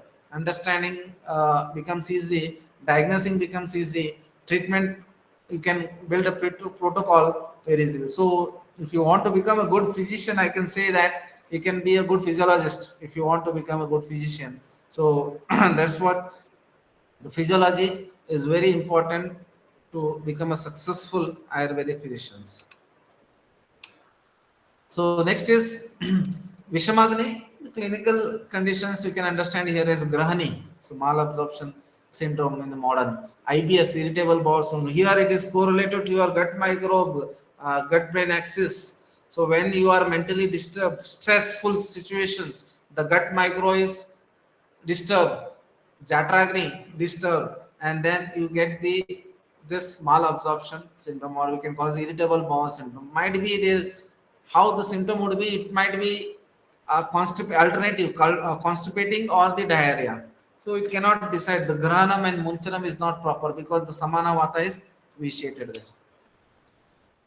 So lastly, definitely I can't say that some of, because our Shastras will never tell, there is no much references of the drugs acting on individual subtype of the doshas, but still few references I got. But because our treatment protocol is based on the doshas, three doshas, overall Vata dosha, Pitta dosha, and Kapha dosha, you need to concentrate. Depending, see, Vata is only single dosha, right? So here, depending upon the karya, wherever the that single vata is moving, we have given their name. If it is in the apana region, we have given as a apana vayu. If it is moving in the ura prana, the head region, shira region, we have given as a, depending upon the location and the karma, the kriya, what it is doing, we have given the name it as the different names as pranavayu, udanavayu, samanavayu, apanavayu, like that. So here I have tried to give some of the references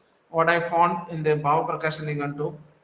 Ajwain, Deepika, that is one more drug, single drug acting on the Samanavata. So it does the Anulomana. So when there is a Vimargamana, you can take this and you can use some of the Deepana. It all depends upon the clinical condition. I can't quote it as by blindly just give this drug and it will be okay. So you need to, I guess, when you come to the further classes, I think you can understand the diagnosis is very important along with the other Samprapti. You need to do the samprapti vigana so that when you understand the samprapti, then you need to do vigatana. Only the samana vata criteria, you need to understand its guna, you need to understand the dhatu avastha, agni avastha, along with that the other associated doshas, then you can select the drug. But still some drug I found it which is might be acting on the samana vata. So Deepyaka, there is the Ajwain, Bhava Prakash Nigantu, we had a reference. Hingu is one more herb. This highly vata in gulma conditions we can give this. Charaka, we got a reference. One more is Jiraka. It is again we got a reference in Charaka. Shunti, again in Ashtanga Hridaya. It balances your Shita Guna of the Vata. Okay. So Chitraka, again we have the helpful in the IBS Grahani state. We have the reference in Shushruta. So lastly, you have very again many formulations also. We can understand about Hivastak Churna, you can understand about Lavana Bhaskara Churna, and then Deepyadi Churna. So many even the combination formulations are there that you can uh, understand they acting on the Vata. Mainly Samana Vata, I think Hingvastak Churna and Lavan Bhaskar Churna play a very important role. So concluding remarks, this would my last slide. So what we can understand by this, finally we can conclude Samana Vayu, it is helping in ingestion of the food along with Prana Vayu, stimulation of the digestive secretion along with Pachaka Pitta, absorption of the nutrient part, gastric intestinal motility with Vanavayu, separation of this again essence and the waste product. So here it is the initiation of elimination of waste product, that is with the help of the Apana Vayu.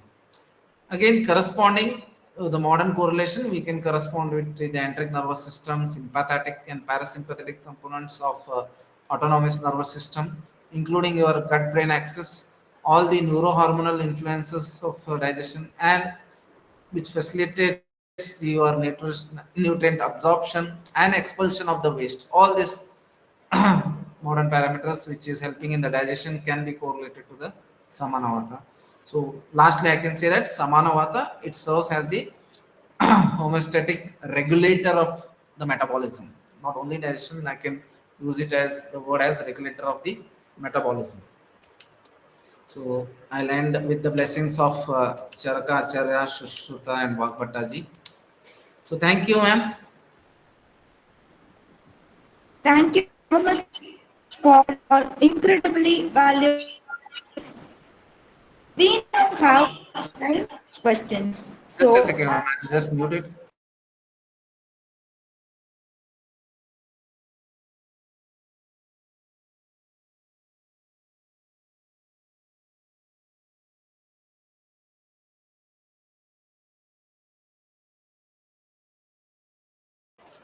Hello. Am I audible, ma'am?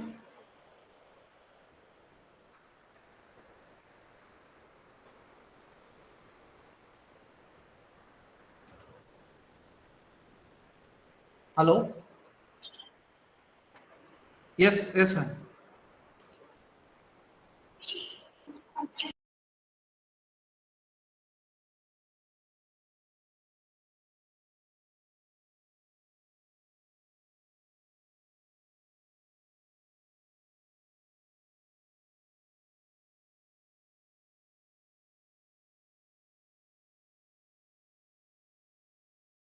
I guess I have taken more time, madam. It is almost 1.5 hours, I guess.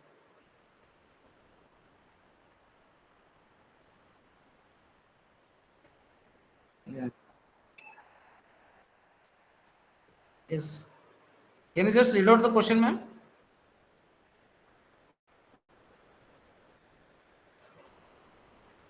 Hello. Can you just read out the question?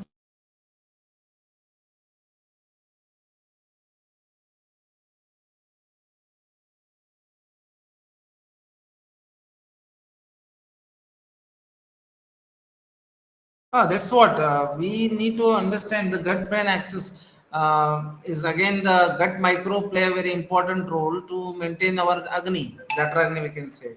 So, there how the Samanavata, I explained you the role of keeping the coordination of Samanavata along with Pranavayu and Apanavayu.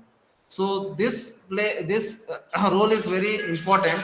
So, for this, we need to understand you need to even it is not only I think the sharirik dosha even the we can understand correlate or with the mansika dosha also here even we can understand the manomoha srotas also along with the increased vata state even you need to take the understand with the manohar srotas so we need to connect all these things and you can plan the treatment in ayurvedic aspect where we have the complete understanding of Manovaha Srutas along with Pranavayu, Samanavayu, and Apanavayu, and keeping the core understanding of Jatragni should be in the we should bring the Jatragni in the Samagni state. So all those parameters you need to understand and try to make a complete not only shamana I guess you can even go for the shodhana therapies and oh I guess we can have a effective treatment on this diseases which are affecting your gut microbe or gut brain axis.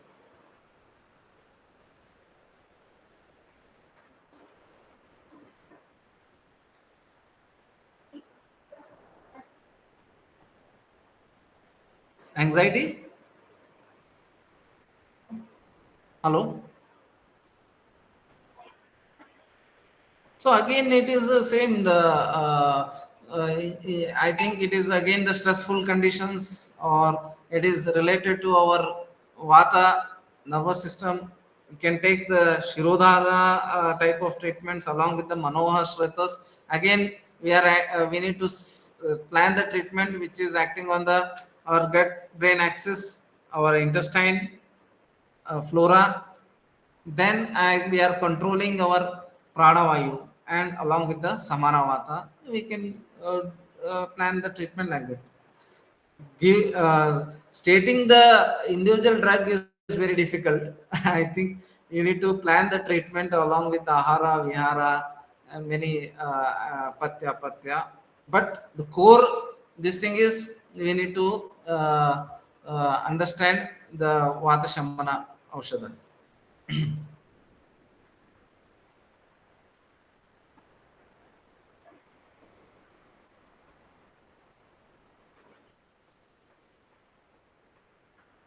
Madam, I'm not audible.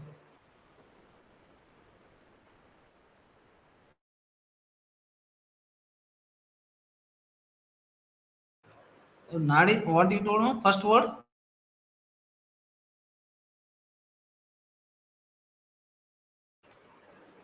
Hello?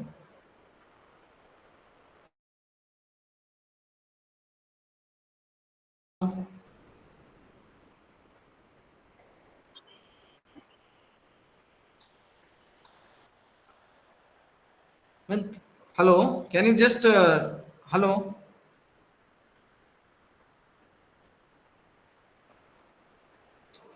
Can you just message, madam? I'm not getting the words clearly. Hello? Then some digestion and I heard only.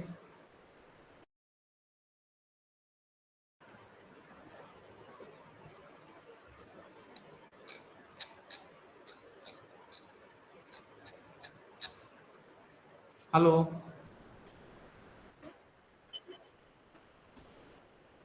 Okay, I'll just have a look here. Oh, no, no one's coming.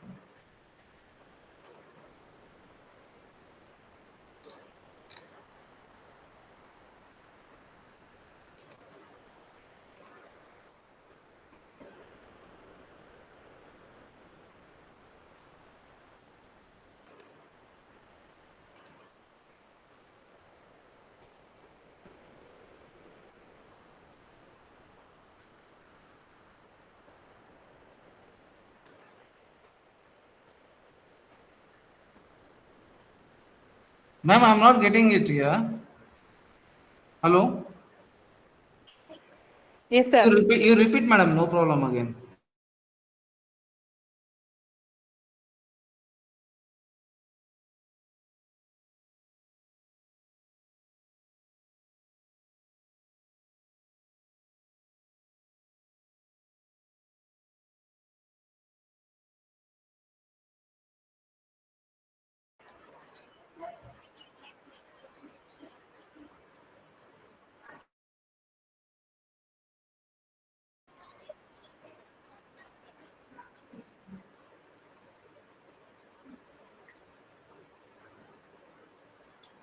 Madam, I guess there is some problem with the network. You just message that question, madam, in the WhatsApp. I'll just read it out. Hello?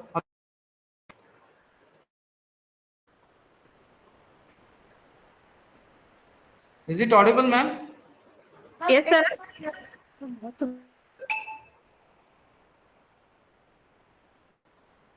If Anu madam is there, you can just WhatsApp, ma'am. Wait, sir. I will send. Yeah.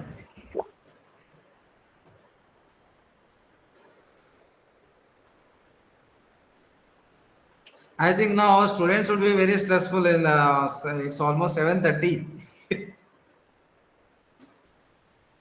I apologize for students. Like I delayed half an hour.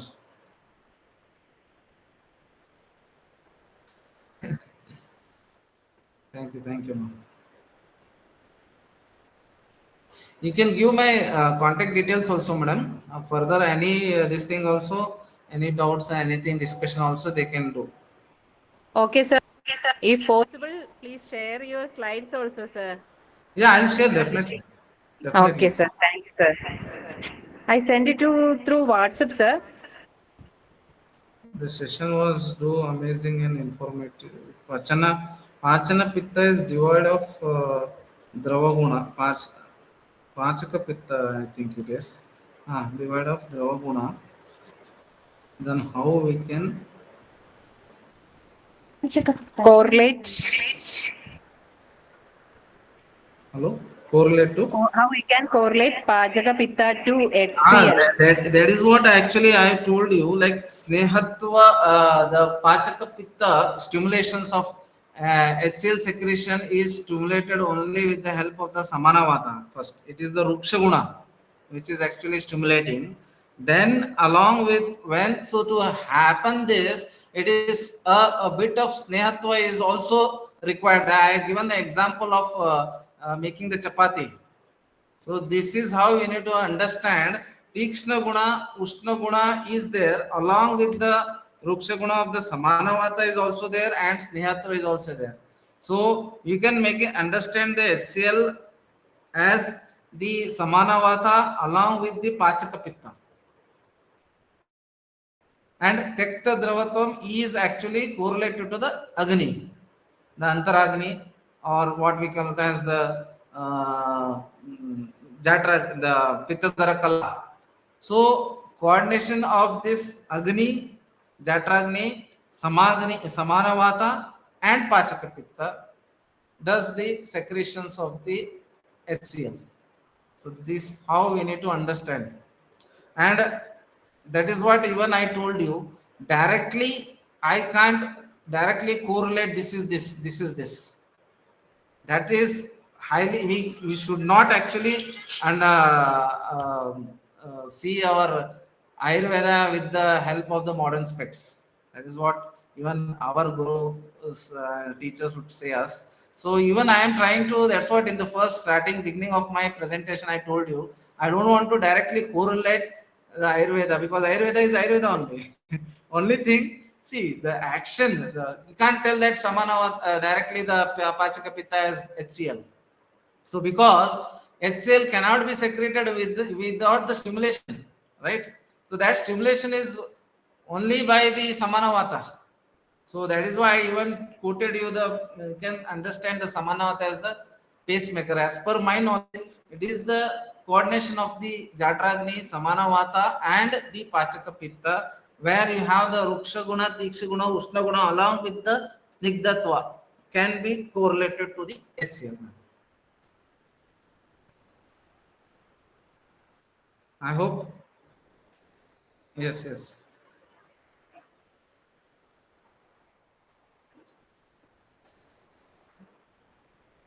Yes, we do have the hormonal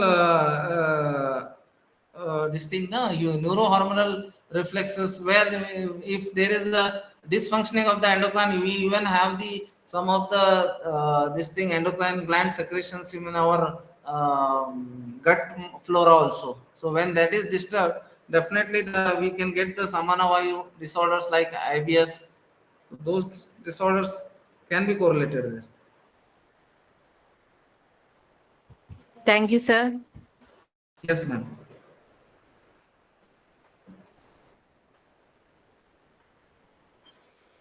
Thank you, ma'am. Still, if there is any doubt, I am still sure that I think all the students are using first year, ma'am. Okay, sir. Thank you, sir. If any others, They are asking more in more sessions from you, sir. If you have time, please. no, actually, I wanted to see this. You know, madam, this is very depth of gut microbe and gut flora. I can't finish in 1 hour. Actually, this hormone diseases, na, we can correlate to the gut flora and gut microbiota, and where we have many. See, when the person we say if the gut flora is, we are actually swastha. The Agni is Jatra Agni is normal, and we have the Samagni state, and our gut flora is best at its best, and we are healthy. For that reason, what is the status of the microorganism in the gut? That picture I need to give to the students. See, in the first year level, they are not. If they understand this microorganism or bacteria, then how we are telling that they are healthy? This might be their many queries or many confusions in their mind. So I wanted, we'll see in the future, we'll take a separate session of this gut flora also, and many other many resources have taken place. If we can understand, when the persons they are staying in the slum areas, they eat many things and their gut flora is very proper and they have very less diseases.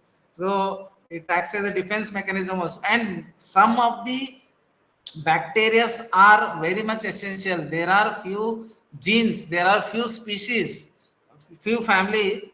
There they are actually strengthening our gut flora, not all. So this knowledge they need to understand. We'll see in future, time permits. We'll try to discuss about that also. Apart from that, if any other queries related to this correlation, let me know. If any other this thing also, what I can say is, in making any correlation, if any mistakes, I'm sorry for that, I apologize. But still, science, Ayurveda and modern is, we should see separately only, we can't correlate. But to understand or to and diagnose, for diagnosing purpose, I think we try to just correlate the things and see the symptoms and try to plan our treatment accordingly. That is what I believe. Okay, ma'am. Thank you, ma'am. Thank you, ma'am. Thank you so much. Give my all regards to our principal and our HOD, ma'am, and Dr. Anu, ma'am. Thank you, and thank Thank you, you sir. for the patience listening for all the students. Thank you very much, sir. Thank you. Yeah.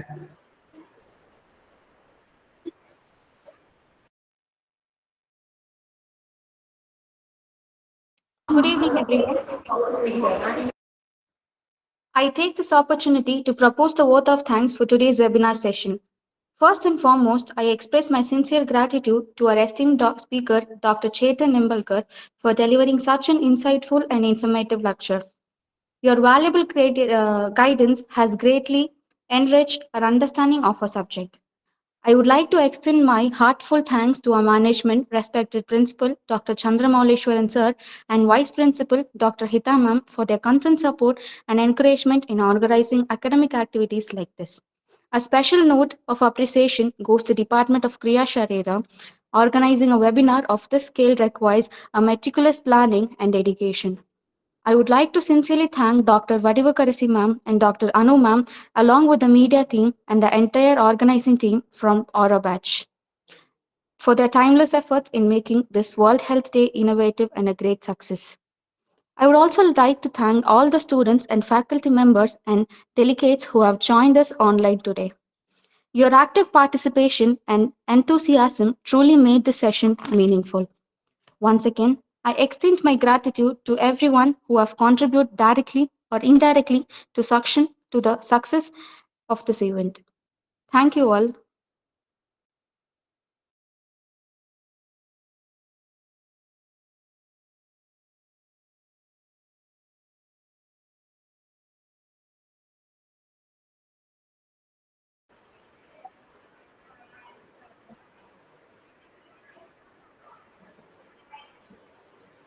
Hello. Hello, sir. Yes, thank you, ma'am. Is it audible Thank you, now? sir. Yes, thank you. Yes, sir. I leave now. Thank, Yeah, thanks. thank you, sir, for spending this much time for us. Thank you very much, sir. Thank you, my privilege, ma'am. Now. My pleasure.